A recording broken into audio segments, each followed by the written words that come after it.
ब्रह्म सूत्र के तृतीय अध्याय के चतुर्थ पाद के षष्ठ अधिकरण का विचार कल प्रारंभ हुआ।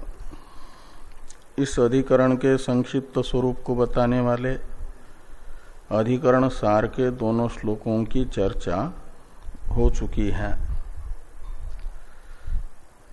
इस अधिकरण के प्रथम सूत्र के व्याख्यान रूप जो भाष्य है उसकी अवतरण टीका का भी विचार हम लोग कर चुके हैं।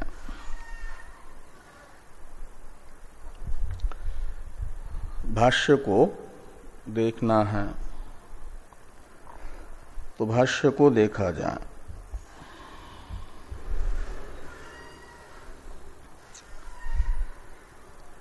इदम इदानीम चिंत्यते, तो विद्या फल प्रदान करने के लिए कर्म निरपेक्षा ही है, यह पूर्व अधिकरण से बताने के पश्चात इस षष्ठ अधिकरण से, इदानीम शब्द का अर्थ निकलेगा षष्ठ अधिकरण में, इदम चिंत्यते, तो यह इस अर्थ का विचार किया जा रहा है। क्या विचार किया जा रहा? हाँ, प्रथमांत होता है। हाँ, द्वितीया में भी इदम ही बनेगा। नपुंसकलिंग में प्रथमा और द्वितीया में तीनों वचन एक जैसे ही होते हैं ना।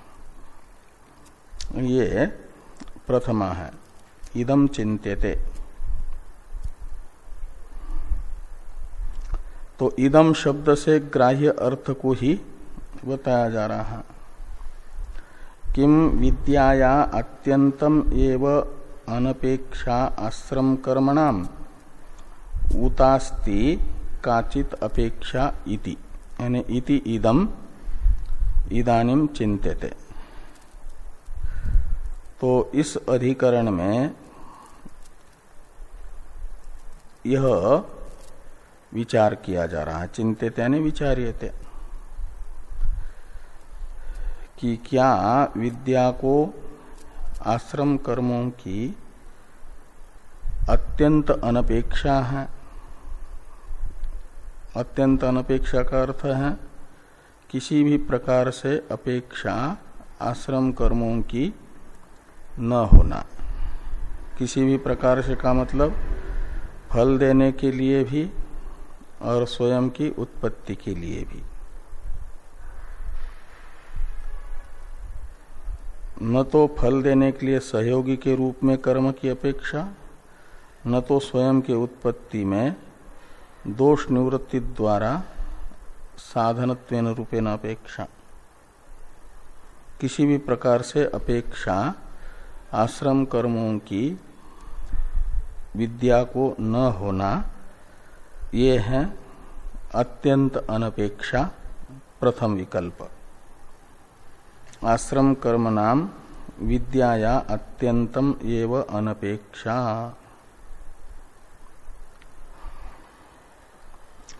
और द्वितीय विकल्प बताया जा रहा है उत, यानी अथवा।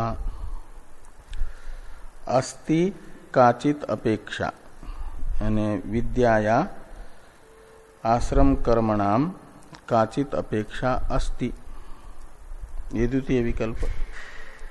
तो काचित का अर्थ होगा कुछ अपेक्षा है, कुछ अंश में अपेक्षा नहीं, कुछ अंश में अपेक्षा है, ये द्वितीय विकल्प। आंशिक अपेक्षा यानी उत्पत्ति में अपेक्षा है, फल देने में अपेक्षा नहीं है, तो ये आंशिक अपेक्षा मानी जाएगी। ये द्वितीय विकल्प है आंशिक अपेक्षा वाला। और सर्वथा अनपेक्षा, ये प्रथम विकल्प।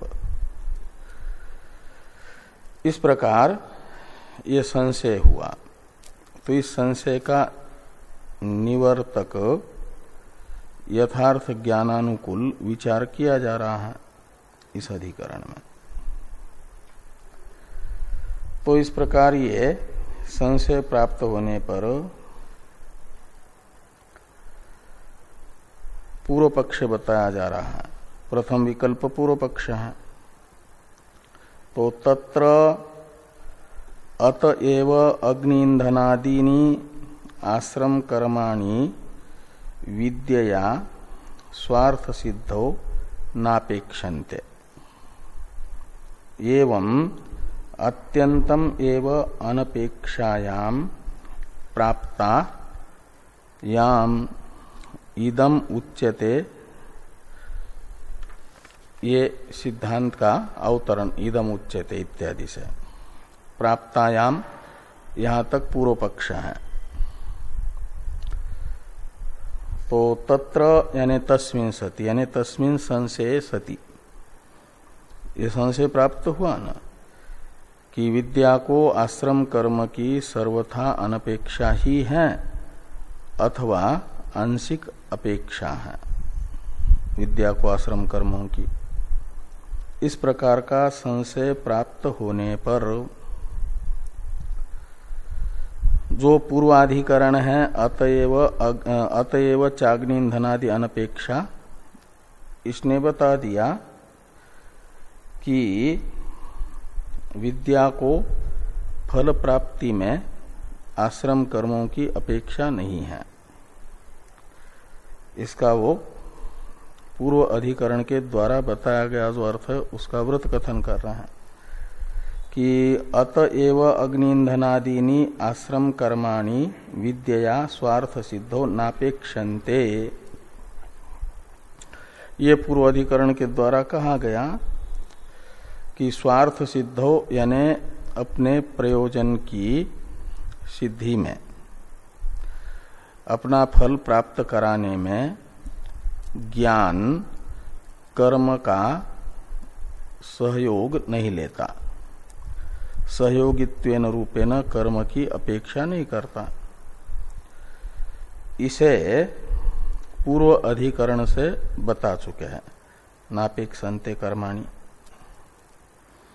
तो कहते एवं यानी जैसे फल देने के लिए कर्मों की अपेक्षा ज्ञान को नहीं है, ऐसे कर्मों की अपेक्षा ज्ञान की उत्पत्ति में भी नहीं है। इसलिए ये अत्यंत अनपेक्षा सिद्ध होगी। ये कहते हैं कि एवं अत्यंतम एव अनपेक्षायाम प्राप्तायाम। तो एवं का अर्थ है जैसे फल देने में अपेक्षा नहीं है आश्रम कर्मों की विद्या को सहयोगी के रूप में, ऐसे अपने उत्पत्ति में भी साधनत्वेन रूपेण शुद्धि द्वारा भी अपेक्षा नहीं है।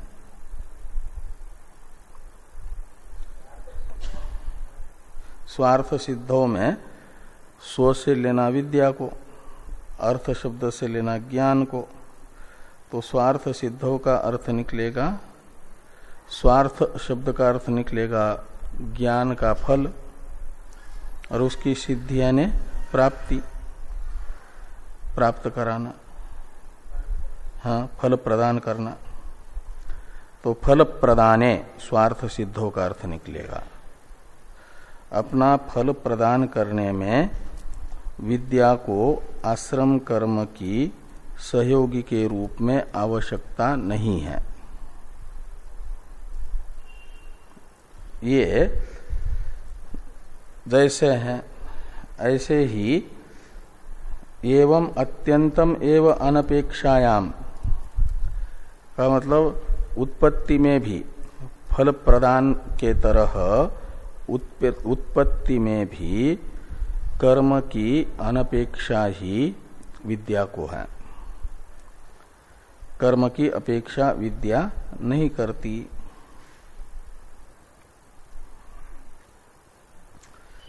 तो स्वार्थ सिद्ध एवं अत्यंतम एव अनपेक्षायाम प्राप्तायाम, अत्यंत अनपेक्षा प्राप्त होने पर ये पूर्व पक्ष हुआ। इदम उच्यते, यानी इदम सूत्रम उच्यते, इस सूत्र से सिद्धांत बताया जा रहा है। सिद्धांत मतम उच्यते, इदम से सिद्धांत मत को लेना। सिद्धांत मतम उच्यते सर्वापेक्षा च इति। और सूत्र को देखिए, सूत्र का उच्चारण किया जाए। सर्वापेक्षा च यज्ञादि श्रुतेरश्ववत्,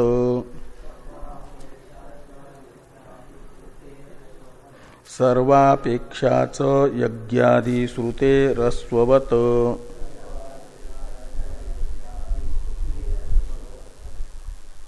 तो सर्वापेक्षा च यज्ञादि श्रुते अश्ववत्, ऐसे 4 पद हैं। यानी विद्या सोत्पत्तौ सर्वाणि आश्रम कर्माणि अपेक्षते, ऐसा लगाना।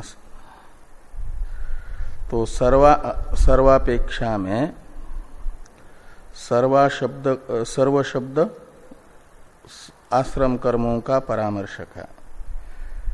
यज्ञादि जो आश्रम कर्म है, विविधन्ति यज्ञेन दानेन तपसा नासकेन श्रुति में बताए गए यज्ञ दान तप, तो ये जो कर्म है आश्रम वर्णाश्रम विहित कर्म, उनको सर्व शब्द से लेना। तो सर्वेषाम अपेक्षा सर्वापेक्षा, ऐसा षष्ठी तत्पुरुष समास है। और सर्व शब्द है समस्त कर्मों का परामर्शक। समस्त वर्णाश्रम विहित जो कर्म है, उन कर्मों की अपेक्षा विद्या को है। सुबंत है, उसको तिगंत इस प्रकार करना पड़ेगा, तिगंत वाक्य बनाएंगे तो। यानी विद्या आश्रम कर्म सापेक्षा, ये इसका अर्थ निकला। सोत्पत्तो विद्या आश्रम कर्म सर्वापेक्षा, यानी सभी आश्रम कर्मों की अपेक्षा वाली है। सर्वापेक्षा में सर्वेषाम अपेक्षा यस्या, ऐसा बहुरी समास है।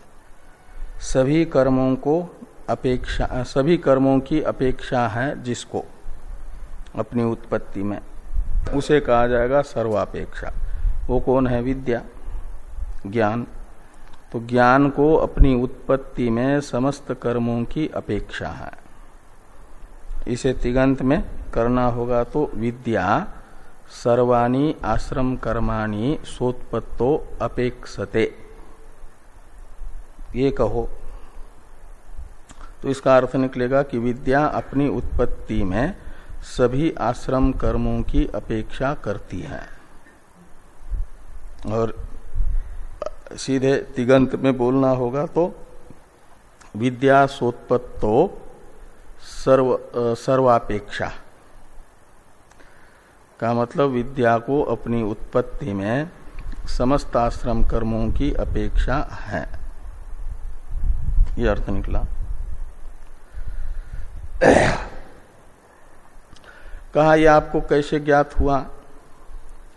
ज्ञान को अपनी उत्पत्ति में समस्त आश्रम कर्मों की अपेक्षा है, अर्थात कर्म विद्या का साधन है। विद्या कर्म साध्या है चित्त शुद्धि द्वारा। यह आपको कैसे ज्ञात हुआ?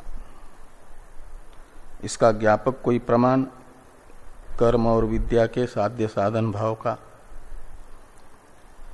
इस प्रकार पूर्व पक्ष के प्रश्न का उत्तर देने के लिए ये पद है यज्ञादि श्रुते। तो यज्ञादि श्रुति से हमें ज्ञात हुआ। यज्ञादि श्रुति है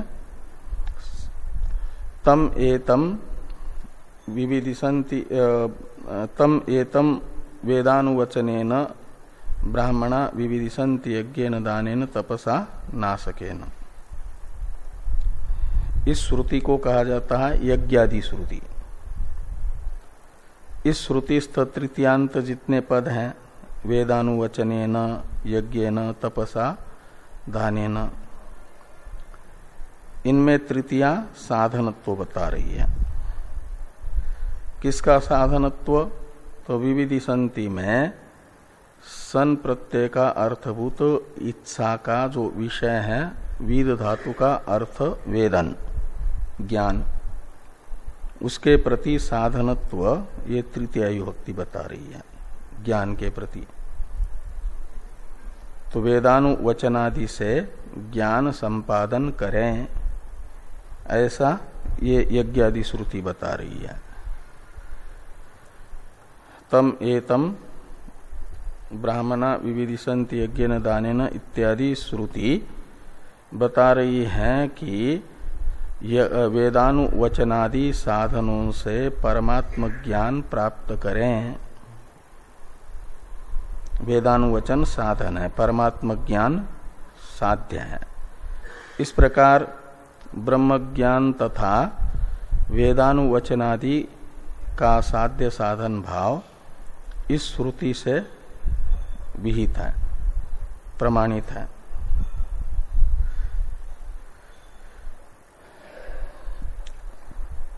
तो सर्वापेक्षा च यज्ञादि श्रुते, इन तीन पदों से एक प्रकार से ये बताया गया कि ज्ञान को अपनी उत्पत्ति में कर्म की अपेक्षा है। अब ये एक शंका करते हैं विरोध की, पूर्व अधिकरण के साथ इस अधिकरण के विरोध की शंका। वो उत्पत्ति शब्द को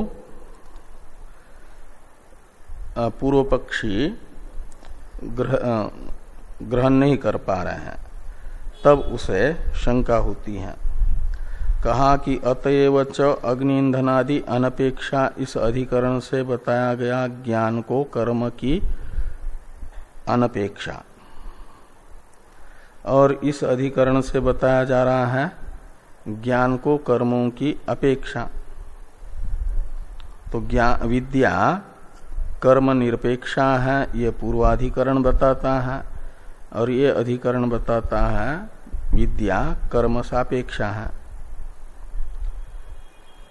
और दोनों अधिकरणों के रचयिता व्यास जी हैं।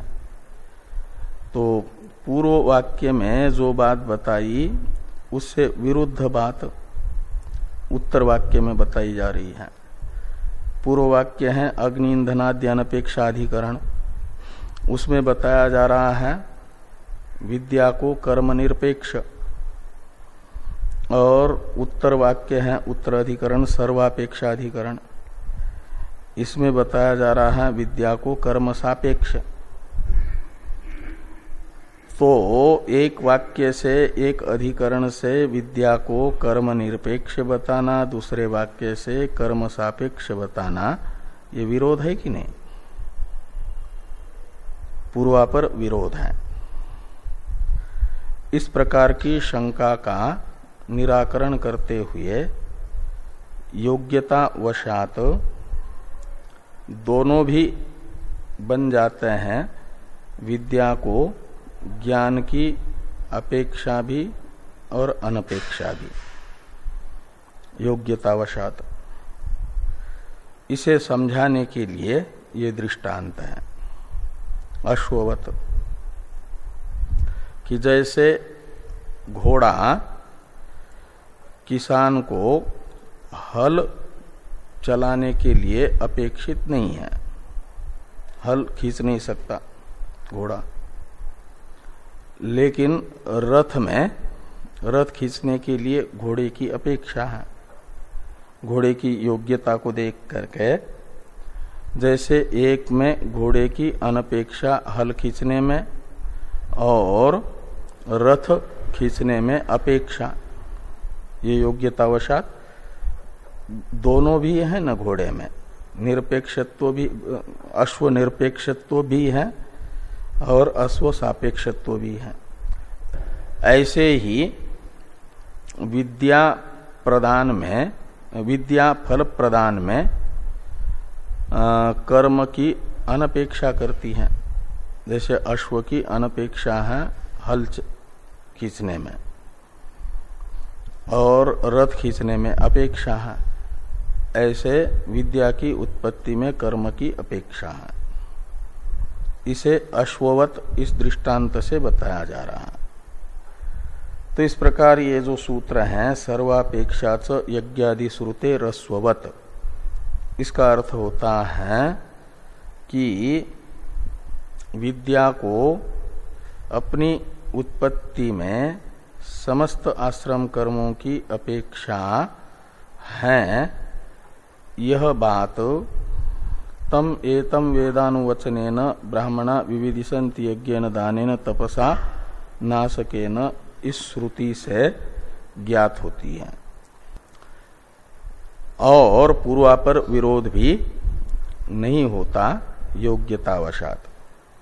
कर्म निरपेक्ष विद्या को फल प्रदान में माना जा रहा है और सोत्पत्ति में कर्म सापेक्ष माना जा रहा है, इसलिए कोई विरोध नहीं है। कर्मों की योग्यता घोड़ों के तरह ऐसी है। विद्या उत्पत्ति में उपकार करने की योग्यता कर्म में है, विद्या की उत्पत्ति में प्रतिबंधक दोष निवृत्ति द्वारा। विद्या की उत्पत्ति में सहयोग कर सकते हैं कर्म, लेकिन विद्या का जो फल है मोक्ष, उसमें विद्या को कोई अपेक्षा कर्म की नहीं है। उसमें भी मानेंगे तो मोक्ष में अनित्यत्व की आपत्ति आती है। इसलिए विद्या फलदान में तो कर्म निरपेक्ष और सोत्पत्ति में कर्म सापेक्ष है, ये बताया गया। अब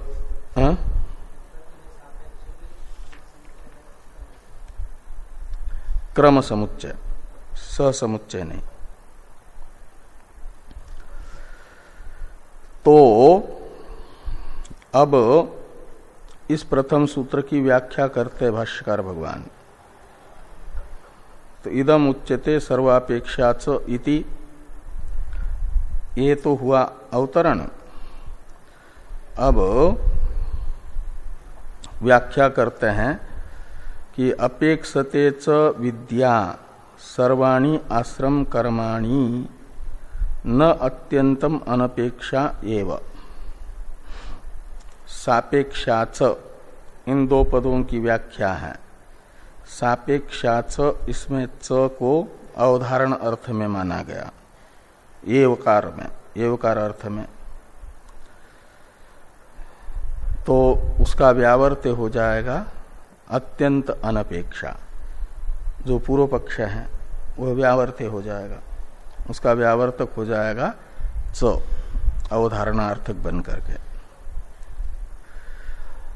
और सापेक्षा, सर्वापेक्षा, ये जो है ये सर्वापेक्षा पद का अर्थ कर दिया कि विद्या सर्वाणि आश्रम कर्माणि अपेक्षते।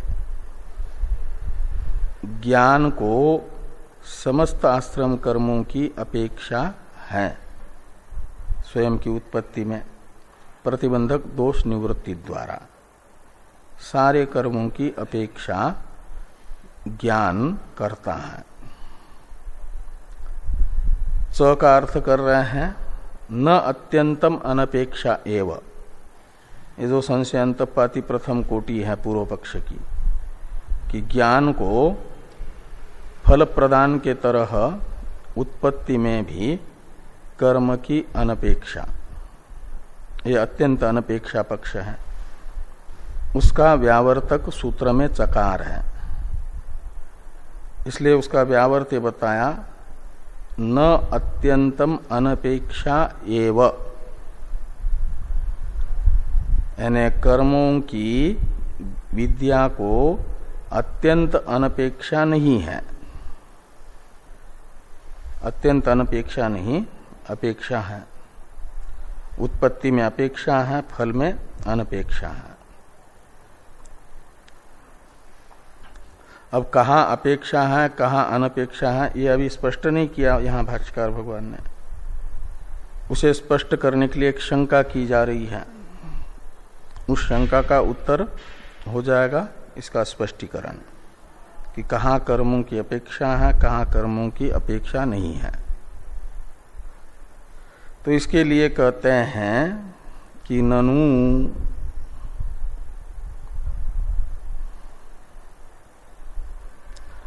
विरुद्धम इदम वचनम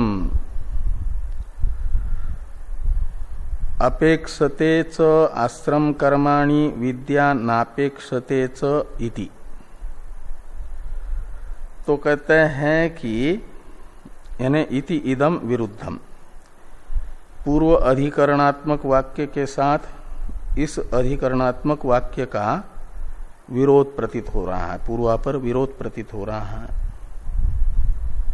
ये पूर्व पक्षी कह रहे हैं, शंका कर रहे हैं कि विरुद्धम इदम वचनम, यानी ये सर्वापेक्षा च इत्यादि अधिकरणात्मक वचन पूर्व अधिकरण से विरुद्ध प्रतीत होता है, पूर्व अधिकरण का विरोधी उत्तर अधिकरण प्रतीत होता है। कहा कैसे विरोधी प्रतीत हो रहा है? कहते इस प्रकार की आप कह रहे हो कि अपेक्षते च आश्रम कर्माणि विद्या, इस अधिकरण में आकर के आप कह रहे हैं कि विद्या को आश्रम कर्म की अपेक्षा है, और पूर्व अधिकरण में क्या कह चुके हो कि विद्या को आश्रम कर्म की अपेक्षा नहीं है। तो इस प्रकार इति इदम विरुद्धम वचनम, तो इस प्रकार यह वचन विरुद्ध प्रतीत होता है, आपका पूर्वापर विरोध है आपके बातों में।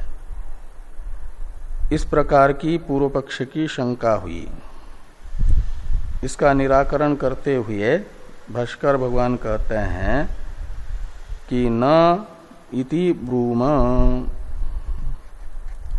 पूर्वापर विरोध हमारे वचनों में नहीं है। न इति ब्रूम का अर्थ है कि हमारे वचन में कोई पूर्वापर विरोध नहीं है।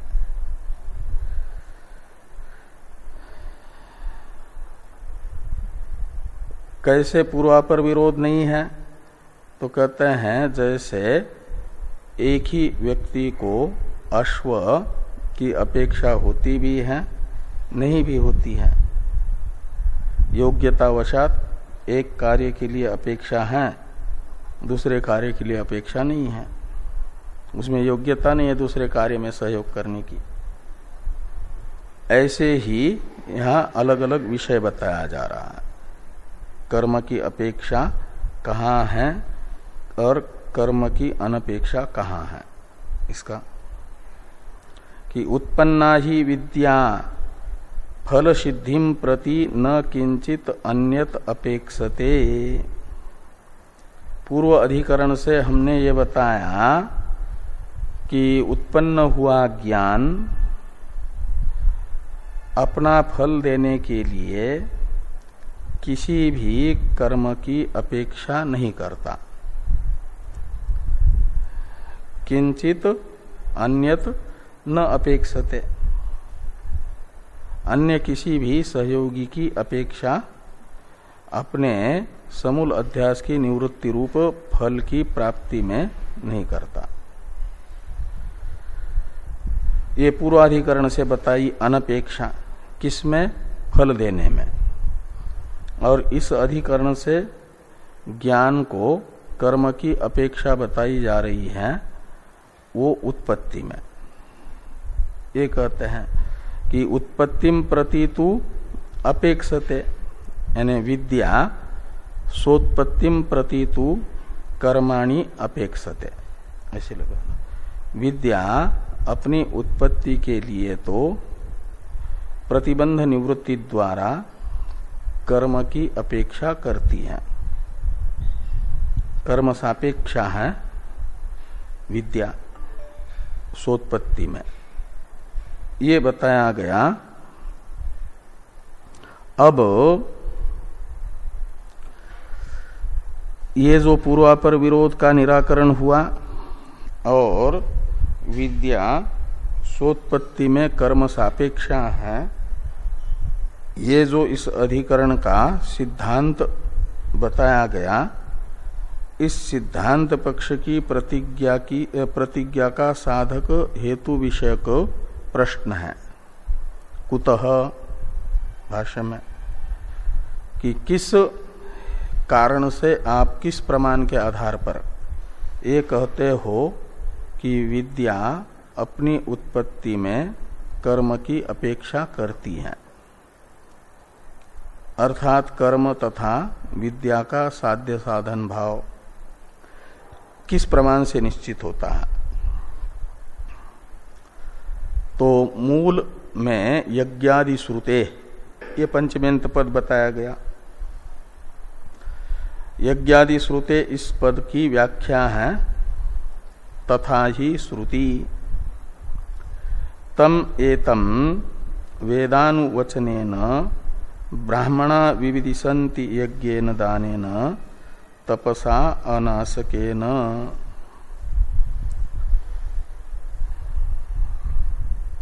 इति यज्ञादीनां विद्या साधन भावम दर्शयति। इति यानी इति श्रुति यज्ञादीनां कर्मणां विद्या साधन भावम यानी ज्ञान हेतुत्वम दर्शयति। साधन भाव का अर्थ है साधनत्व। साधनत्व यानी हेतुत्व, किसके प्रति? तो विद्या के प्रति। यानी विद्या की उत्पत्ति में यज्ञादि कर्म साधन है, विद्या साध्य है, कर्म साधन है, ऐसा यह श्रुति बताती है। विविदिशन्ति इत्यादि।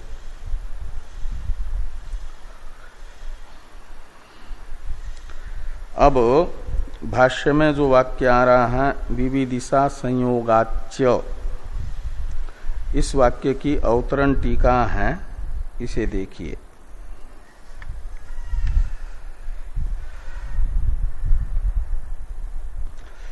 ननु अत्र विविदिशन्ति इति पंचम लकारेण विविदिशां भावयेयुः इति सनर्थ इच्छा एव भाव्यतया भाति। एक शंका कर रहे हैं जिसका उत्तर विविदिशा संयोगाच्य इत्यादि भाष्य वाक्य से दिया जा रहा है। तो जिस शंका का उत्तर भाष्य से दिया जा रहा है उस शंका को टीकाकार बता रहे हैं कि ननु अत्र विविदिशन्ति इति पंचम लकारेण विविदिशां भावयेयु इति सनर्थ इच्छा एव भाव्यतया भाति। विविदिशन्ति में सन प्रत्ययांत विविदिश धातु है। विद धातु से सन प्रत्यय करके विविदिश धातु बन गया, इसकी सनादनता धातुओं से धातु संज्ञा हो गई। और फिर इससे लेट लकार हुआ। पंचम लकार है, 10 लकारों में लेट लकार। लट, लिट, लूट, लिट और 5वां है लेट।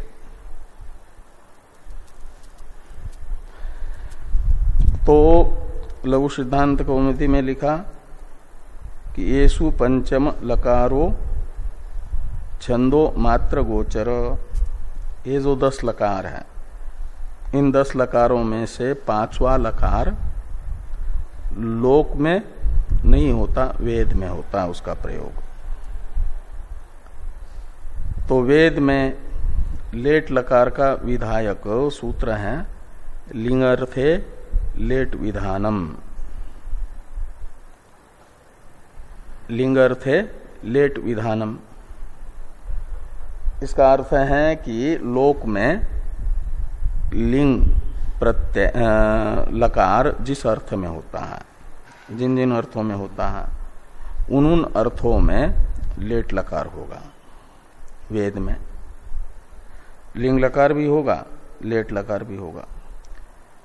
लोक में केवल विद्यादि अर्थों में लिंग और लोट ही होगा और तव्य तव्यानि आदि होंगे, लेकिन लेट लकार नहीं होगा। वेद में ओ लिंग लोटादि तो होंगे ही, ये लेट भी होगा। तो ये कहा, ये जो विविदिश धातु से लेट लकार हुआ पंचम लकार, वो विधि अर्थ में हुआ है और उसके स्थान पर तिवादी आदेश होकर के तिवादी में से प्रथम पुरुष का बहुवचन, क्योंकि वहां कर्ता है ब्राह्मणा, बहुवचन है ना, इसलिए बहुवचन हुआ। लेट के स्थान पर झी, कर्तरी शब्द से सब और झोंत सूत्र से झ के स्थान पर अंत आदेश तो अंति बना, अतो गुणे आदि होकर के विविधिसंति बन जाता है। ये जो विविधिसंति बना भवंती के तरह, ये विधि अर्थ में लेट लकार होने से अर्थ निकलेगा विविदिशेत, इस अर्थ में विविधिसंति।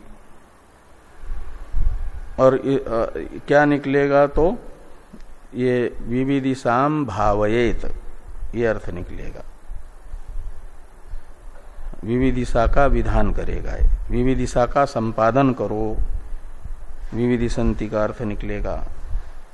तो ये कह रहे हैं कि अत्र विविधिसंति इति पंचम लकारेण, ये जो पांचवा लकार है लेट लकार, विविदिशाम भाव येयु, ब्राह्मणों को विविदिशा का संपादन करना चाहिए।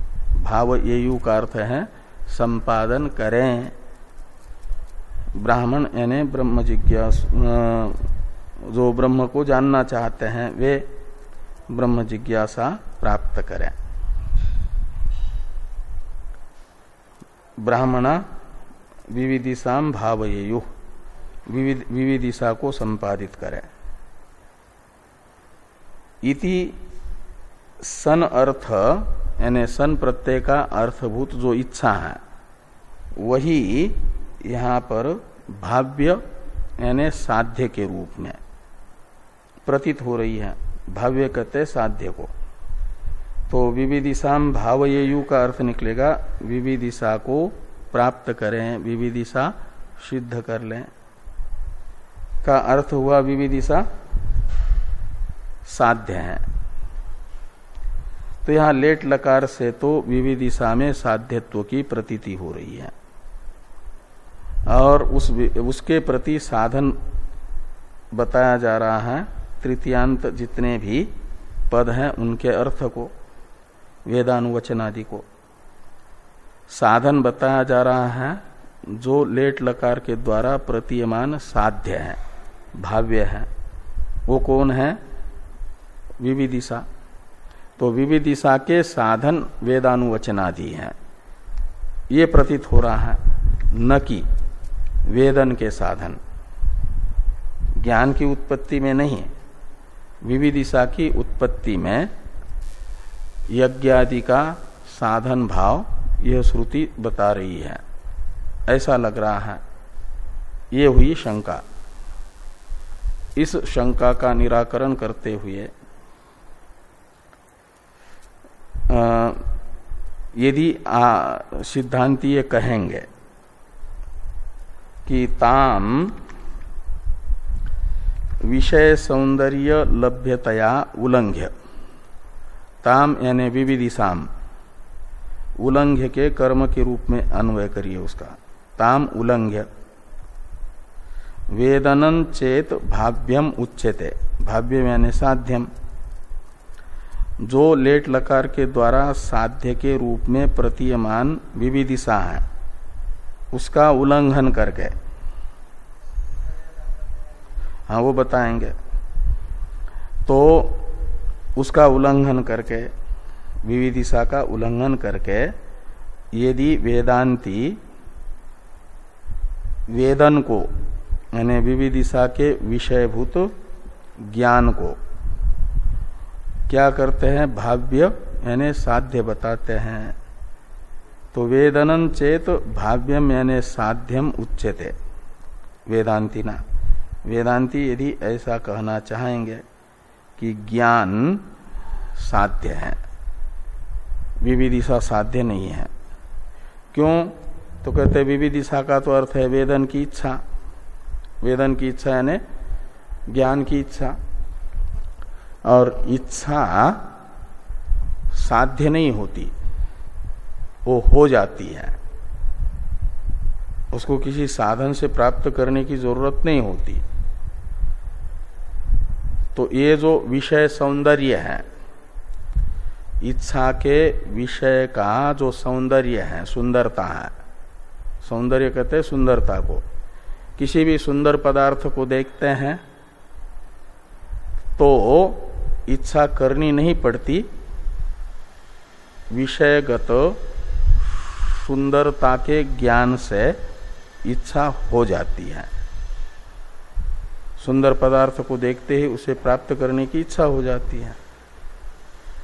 इसलिए इच्छा जो है, विविदिशा भी, विविदिशा का जो विषय है वेदन ज्ञान, उसकी जो सुंदरता है, उसकी सुंदरता क्या है कि वह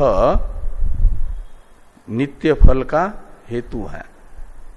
दो फल है, श्रेय और प्रेय। प्रेय है अभ्युदय, वो है अनित्य कर्म का फल, और ज्ञान का फल है मोक्ष निःश्रेयस, वो नित्य है, निरतिशय आनंद है ज्ञान का फल। तो इस प्रकार ज्ञान निरतिशय आनंद का साधन होने से सुंदर है, और कर्म अनित्य स्वर्गादि सुख का साधन होने से असुंदर है। श्रेय और प्रेय इन दोनों का विचार करते हुए कठोपनिषद में बताया गया ना, श्रेयश्च प्रेयश्च मनुष्य तो संपरित्य विविनक्ति धीर। तो जो विवेकी मनुष्य है वह श्रेय के साधन तथा प्रेय का साधन भूत प्रेय शब्द जो कर्म है, इन दोनों को अपने कर्तव्य के रूप में उपस्थित होने पर विवेचन करता है कि किसका नित्य फल है, किसका अनित्य फल है, ऐसा। और श्रेयो ही धीरो अभिप्रेयसो व्रणीते, और निरतिशय आनंद साधनत्व ज्ञान में देख करके उसी का वर्ण करता है, उसी को चाहता है। वर्ण करना है चाहना ज्ञान को। और जो मंद है वह योग क्षेम के लिए कर्म को चाहता है, कर्म का वर्ण करता है। तो इस प्रकार विवेकी के दृष्टि में कर्म और ज्ञान, इन दोनों में से ज्ञान नित्य आनंद का साधन होने के कारण श्रेष्ठ है, सुंदर है। तो ये जो ज्ञानगत सौंदर्य है, सुंदरता है, श्रेष्ठता है, इसी श्रेष्ठता को देख करके इच्छा करनी नहीं पड़ेगी, वो हो जाएगी, हो जाती है। इसलिए विषय सौंदर्य अधीन इच्छा होने से, विषय सौंदर्य से लभ्य होने से, विविदिशा को यानी ज्ञान की इच्छा को छोड़ करके, उल्लंघ्य का अर्थ है,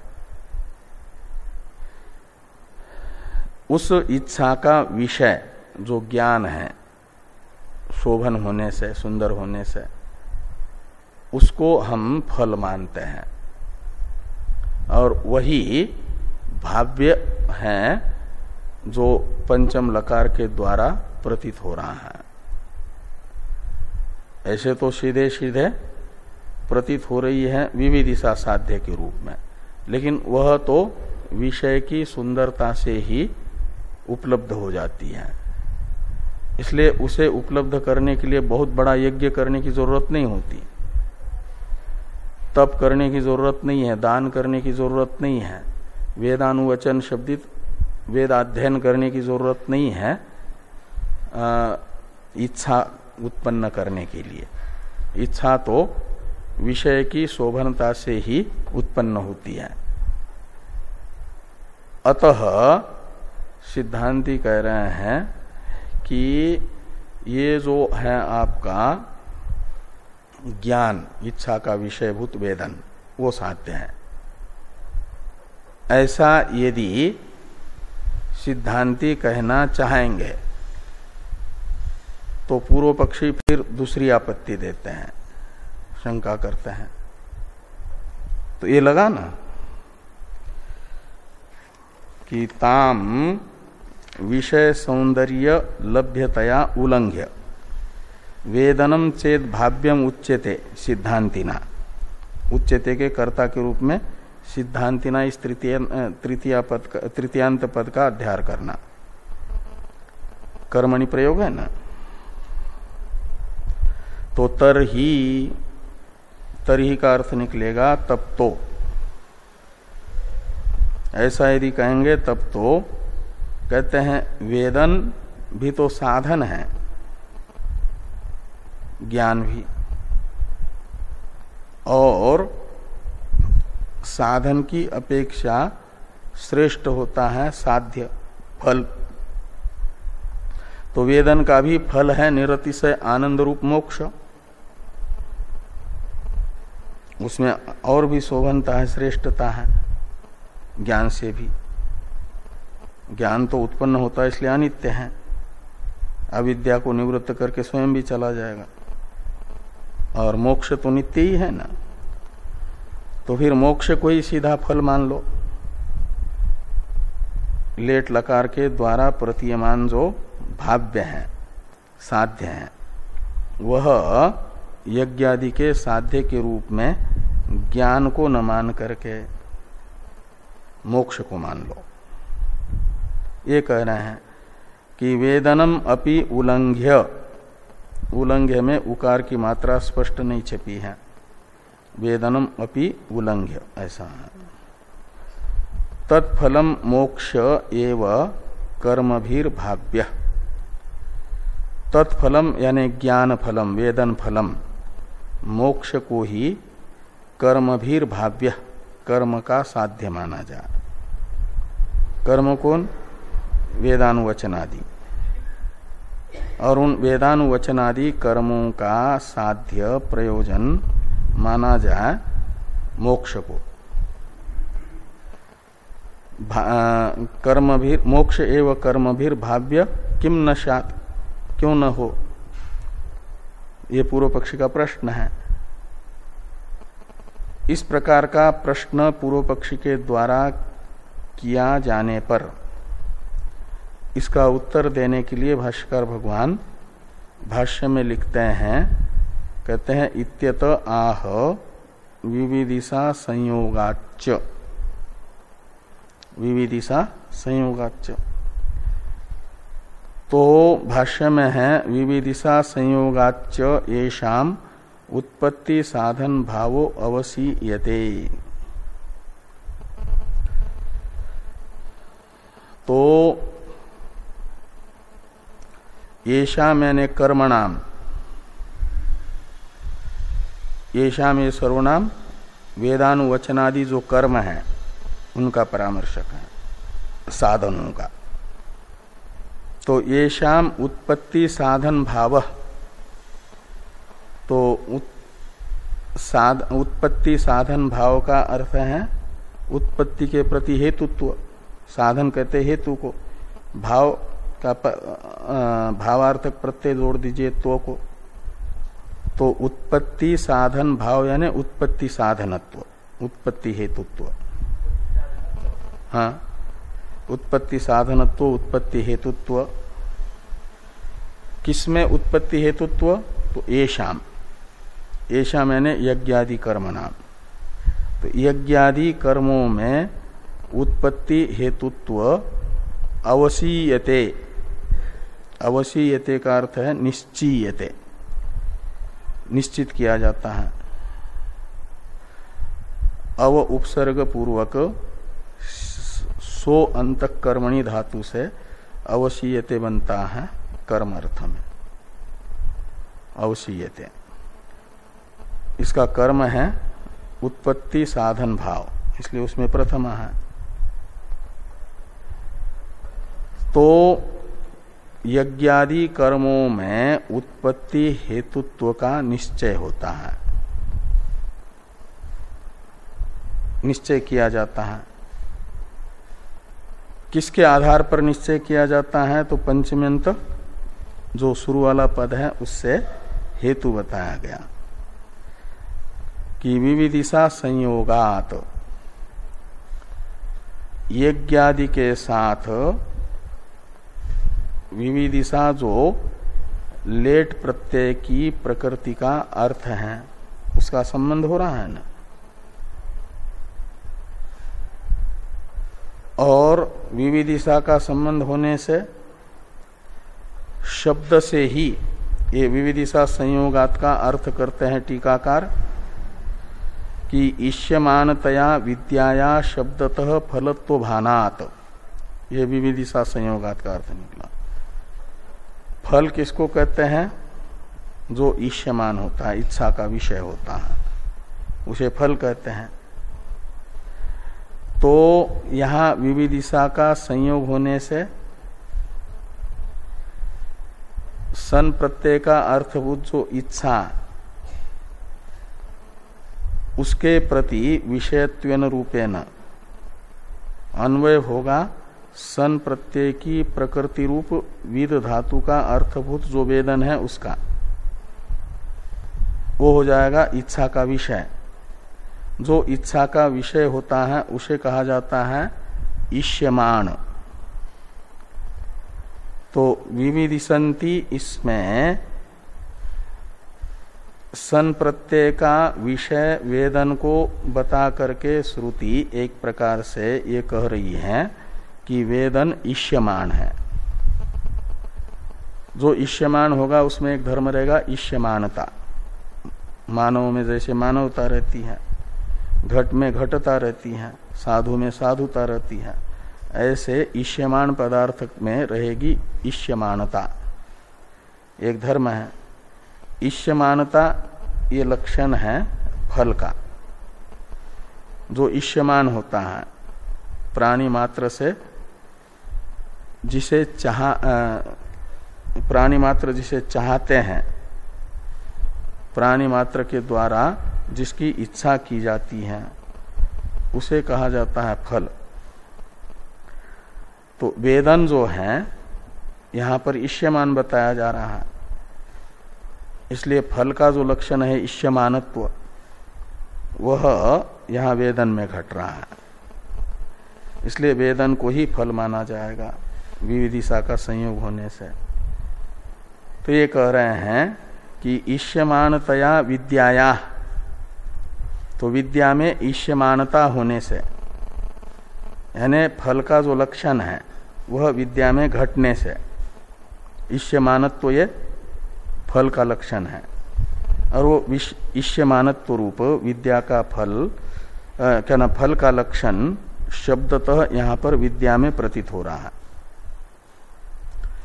विविदिशा का अर्थ निकलता है वेदन का विषय, क्या नाम, इच्छा का विषय वेदन, वेदन विषयनी इच्छा, ये विविदिशा है। हाँ, तो वेदन धात्वर्थ जो है यहाँ इष्यमान होने से फल होगा।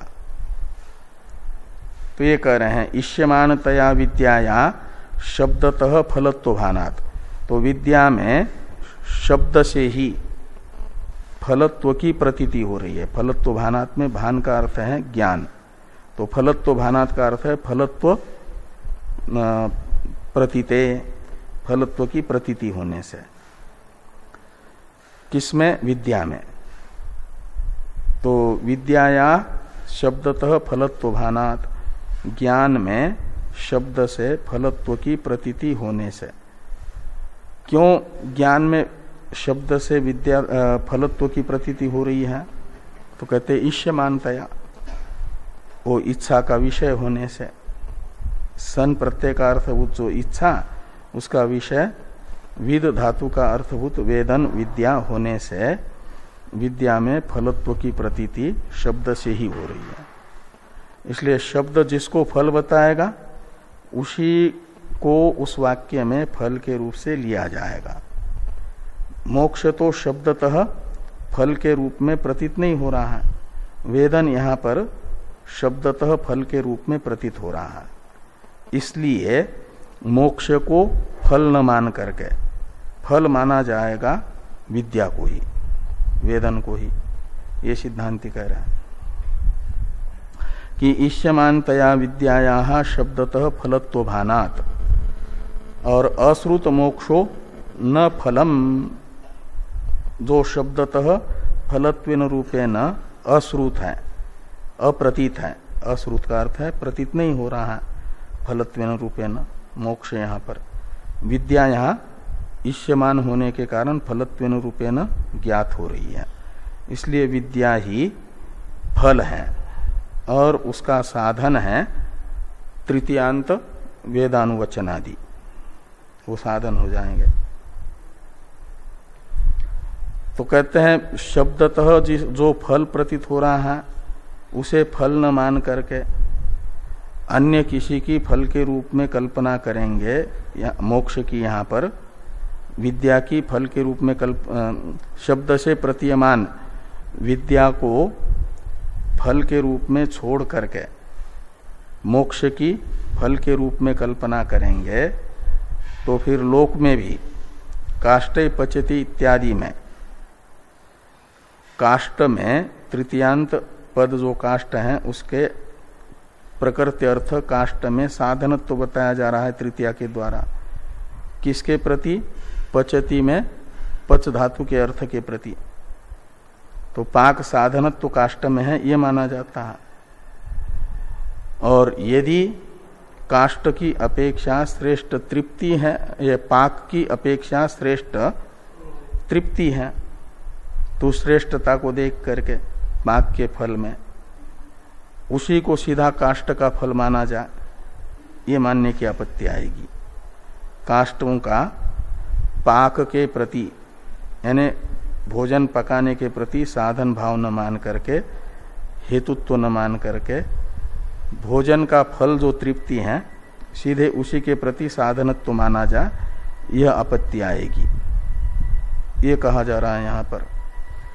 तो इस अभिप्राय से लिखते हैं कि इष्यमानतया अश्रुत मोक्षो न फलम अन्यथा काष्टे पचति इत्यत्रापि काष्ठानाम पाक फल तृप्ति हेतु प्रसंगात इति भाव। तो नहीं तो काष्टे पचति इत्यादि लौकिक प्रयोगों में लकड़ी को भोजन पकाने का साधन न मान करके तृप्ति का साधन मानने की आपत्ति आएगी। लेकिन तृप्ति का साधन मानना इष्ट नहीं है। तृप्ति का साधन तो भोजन है, तृप्ति ये फल है भोजन का, काष्ठ का नहीं। तो पाक फल तृप्ति हेतुत्व प्रसंगात इति भाव। यानी भाष्य में भाष्यकार भगवान ने विविदिशा संयोगाच्च येषाम उत्पत्ति साधन भावो अवसीयते, इस वाक्य से ये बताया कि ईष्यमान होने के कारण शब्दतः फल के रूप में प्रतीयमान जो सन प्रत्यय की प्रकृति विद धातु का अर्थभूत विद्या है, उसके उत्पत्ति के प्रति उसमें फलत्व है, साध्यत्व है, और उसका साधन उस वाक्यस्थ तृतीयांत पद जितने हैं उनका अर्थभूत कर्म है, वेदानुवचनादि है। उन वेदानुवचनादियों को वेदन का साधन माना जा रहा है, वेदन की उत्पत्ति के प्रति साधन माना जा रहा है। जैसे पाक के प्रति काष्ठ कारण है। तो विविदिशा संयोगाच्च येषाम उत्पत्ति साधन भावो अवसीयते, ये यहाँ पर कहा गया। अब अथ यद यज्ञ इतियाचक्षते ब्रह्मचर्यम एव तत् इत्यादि वाक्य पर विचार होना है, वो कल होगा।